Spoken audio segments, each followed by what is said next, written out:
Welcome back to my YouTube channel. If you're new here, hi, my name is Alyssa.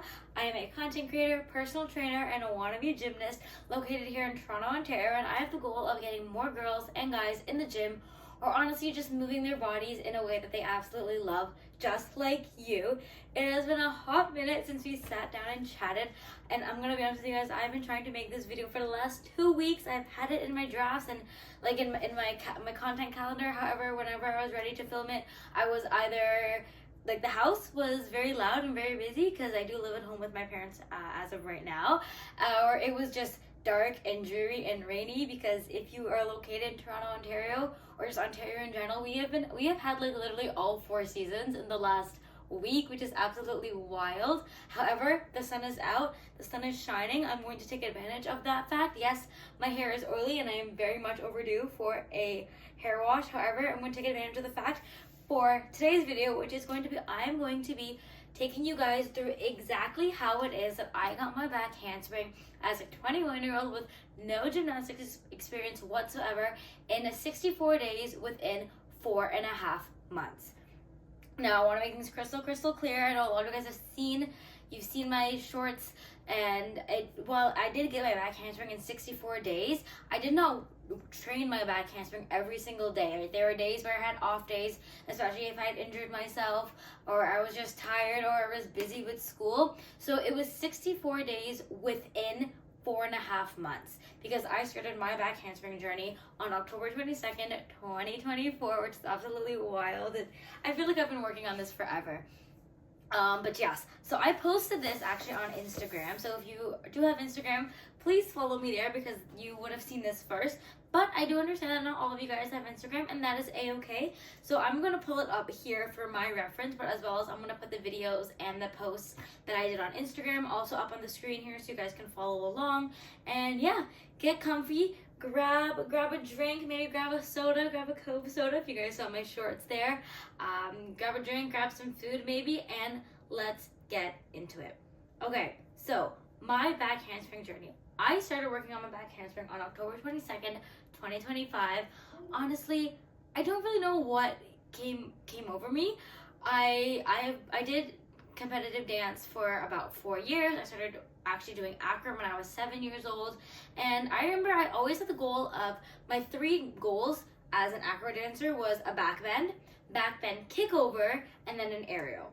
And I got only one of those within my dancing career, which was the back bend. I was able to fall into a bridge, however, I was never able to kick over. And honestly, when I had to quit dance because of my eating disorder, I just gave up on that goal. But it wasn't until I started doing strength training and powerlifting that I realized how strong my legs were getting. And one day, I don't know what came over me, I just decided to try doing a back walkover or just a bridge and kicking over. And when I did it, I was like, oh my gosh, if I can do a back walkover, or if I can kick over from a bridge now, what else can I do? So that's kind of like where my love for dance and gymnastics kind of re-sparked itself. And then I remember one day I was just fooling around in the tumbling studio, which is where I work part-time, at Lifetime Fitness, where I just teach kids gymnastics classes now, which I never did maybe about a year ago, but since I started doing gymnastics, I feel a lot more confident teaching it. And I was just like jumping over the barrel. I'm like, damn, this is fun. And I decided on October 22nd, 2024 that I wanted to get my back handspring. So the steps that I would take to get my back handspring is, first and foremost, is know how to fall back into a bridge. Know how to do a back bend. I get so many girls asking me, saying, oh, can you teach me how to do that? And I'm like, can you fall back into a bridge confidently? And no, they cannot.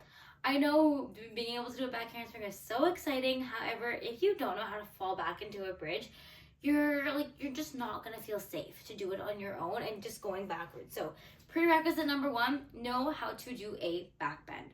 Number 2 is know how to kick over from a bridge. It doesn't have to be pretty, but once again, you really want to reinforce that movement of going into a bridge, kicking over, just so you're getting used to that going backwards movement. Hopefully that makes sense.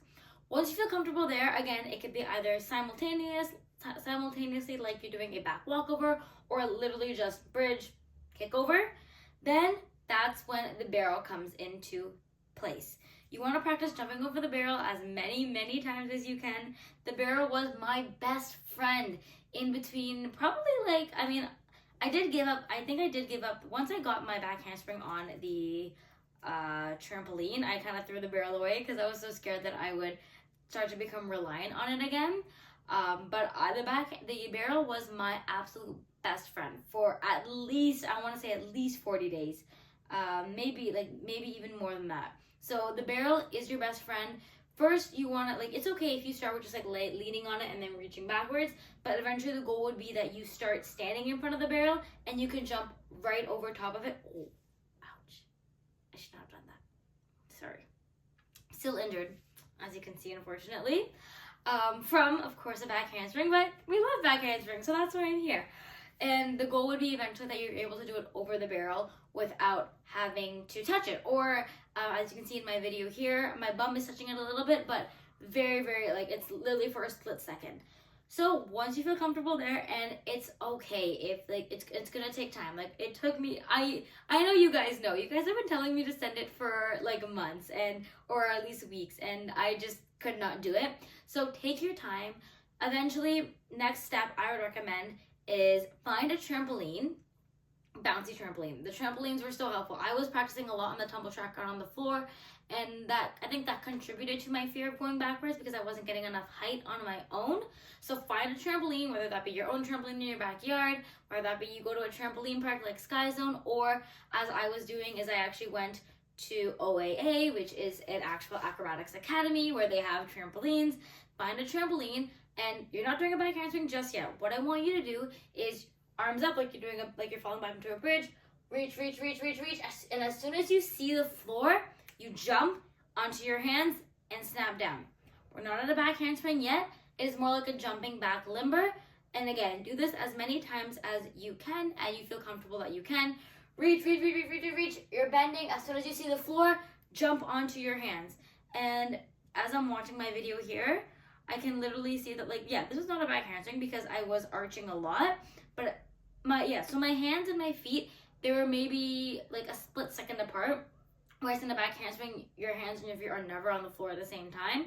So not a back handspring just yet, but a very good progression. Once you feel comfortable doing those on your own, that's when I'd recommend going on to step 3, which is on the trampoline where you've been doing your jumping limbers, and do it with a spotter.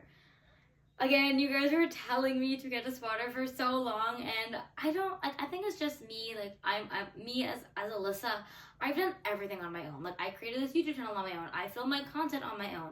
I got over my eating disorder on my own.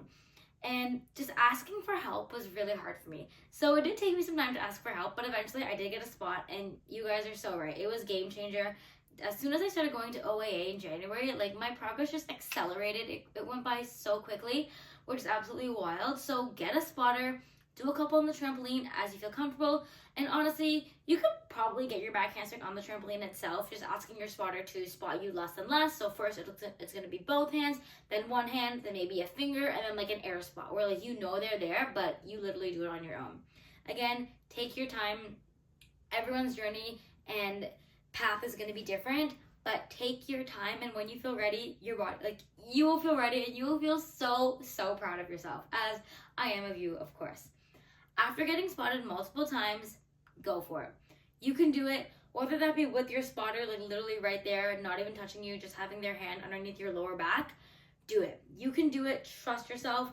Trust the fact that you've been living on this trampoline for the last 4 weeks, and go for it. I know it's easier said than done. If you're not ready for this step just yet, that's okay. Take a step back, do it with a spotter, do those back bends, or maybe even do the back bends and then focus on, rather than starting with your arms up here, you're starting with your arms up here, and then here, and then here, and then eventually, hopefully, you get it when you're right in front of you, as if you're sending your back handspring.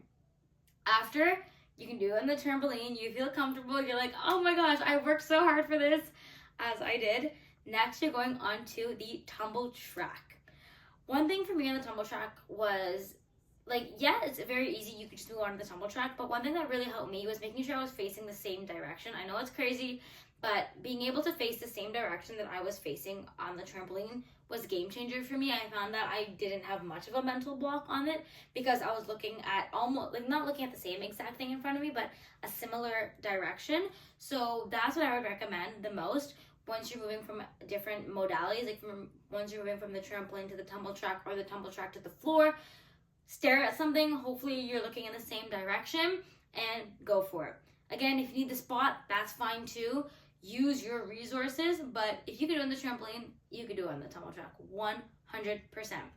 Now, it's getting a little bit harder. Once you feel comfortable on the tumble track on your own, at a mat, it's going to take away a little bit of the balance, but honestly, not too much. So if you're able to do it on the tumble track, at a mat, you can do it 100%. Then, once that feels comfortable, you're going to move on to 2 mats, which will again take away a little bit more of the bounce. So you're actually having to push with your legs more, which is going to be more conducive to doing it on the floor. Then, if you're comfortable doing it on the floor with a spotter, do it on the floor with a spotter. Honestly, I don't think I ever would have been able to do it on the floor if I hadn't done it with a spotter, just knowing that I could do it, because it is hella scary. I don't know if I want to say that. It is heckin' bob scary. Doing it on the tumble track versus the floor, because the tumble track and the trampoline, you have some sort of balance, but in the tumble track, on the floor, you don't. Unless you have the springy floor, of course, but again, take your time. I'm going to sound like a broken record here, but take your time. You're not in a rush, right? You will get your back handspring when you get it. Just keep on going consistent. So at this point in my journey, like, I was stuck on the tumble track for a long time, and I genuinely had no idea how I was going to make it onto the floor. But the game changer moment for me was doing it on the cheese mat. Now, the cheese mat is also scary. I will admit that, because you're going from a higher surface to a lower surface. So it's heckin' bob scary. But what really worked for me was I actually put the cheese mat onto the tumble track where I was already doing back handsprings, and slowly I worked my way down until I felt comfortable doing it on the cheese mat. Once I felt comfortable doing it on the cheese mat on the tumble track, I then moved the cheese mat onto the floor. Now this was scary, guys. Like, I feel like I'm facing my fears once again.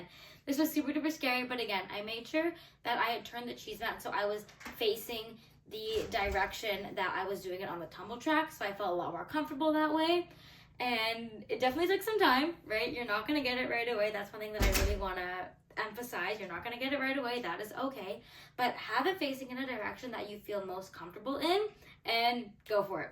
You've done it before. If you can do your back handspring on the cheese mat on the tumble track, which, because the cheese mat is already pretty thick, like, you're literally not using any bounce, you can do it on the floor. Play some hype music, maybe get your spotter if you need to, but you can do it. Send it, you got this. And then, last but not least, doing it on the floor. It is super scary doing your back handspring on the floor. And this is from someone who got their back handspring in 4.5 months as a 21-year-old adult. It is heckin' bob scary. But if you can do it on the cheese mat, you can do it. What worked best for me was I started at the top of the cheese mat, of course, and slowly worked my way down. Again, if you want to see exactly how I did it, go to day 63 and say day 64. I'm trying to get my back handspring on the floor, and you'll see how I slowly worked my way down the cheese mat, where eventually I was literally sending the cheese mat from the bottom of the cheese mat. So I was not getting any help whatsoever from the decline. It was literally just me and the mat. And so first I did it on a panel mat, and then I was like, all right, Alyssa, if you can do it on the panel mat, you can 100% do it on the floor. And it took some time, and yes, I got my back handspring on the floor. Honestly, this video was actually super fun to make, because I haven't been able to do a back handspring in like 2 weeks, because I did pull a muscle in my left arm. I'm not really sure what happened, but I think I do have an hyperextended elbow, meaning that when I sent my back handspring and I landed on my hands, the pressure just went straight and shoot up my arms. I was not blocking through my shoulders. And that brings me to some extra tips that I did not mention when I first created this post. And my 2 big tips, in addition to the post that I just went through with you guys, is 1, take your time. Everyone is on their own journey. Don't be in a rush unless you have like a competition to get to, but of course, like, everyone is on their own path. If someone is forcing you to get your back handspring, and when you're physically and mentally not ready towards it, run. You deserve better. You can 100% do better. Don't rush. Tip number 2 is do your drills, guys. Please don't neglect your drills. If you do your drills, do your handstand snap downs, do your blocking drills, do your straight jumps. Honestly, like, those actually really help me keeping my legs straight whenever I found that my legs were bent. Do your drills, guys. I know they're boring, even especially after you get your back handspring. You're like, oh, why do I have to continue doing drills? Do your drills, please, please, please, so you don't injure yourself like me and you're not out for weeks and weeks on end. It was super fun chatting with you guys. If you guys like this video, please give it a like so know that you like it. Subscribe so you never miss another workout video, try on haul, life update, round off back hamstring back tuck update from yours truly. Let me know in the comments below what you guys want to see me working on once I am fully functional and ready to work. And once again, I want to thank you guys all for your support. Your support means the absolute world to me. I hope each and every one of you get your back handspring on the floor, and I will see you all in the next video.